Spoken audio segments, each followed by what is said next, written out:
Assam Police seized 3,000 bottles of cough syrup from a truck along the Assam-Tripura border in Karimganj district of Assam on March 9th. 2 people have been apprehended and the case has been registered under Narcotic Drugs and Psychotropic Substances Act 1985 in this regard.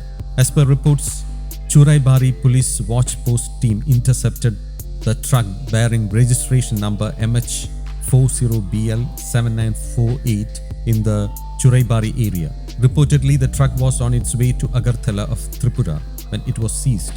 Niranjan, in charge of the Churaibai Police watch post, said, "During a routine check, we intercepted the truck and recovered 15 cartons of Phensedyl cough syrup from the truck.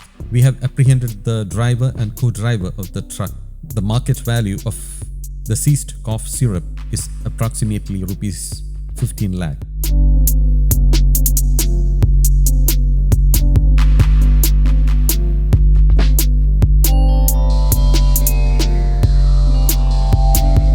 News Desk, Kaumudy Global.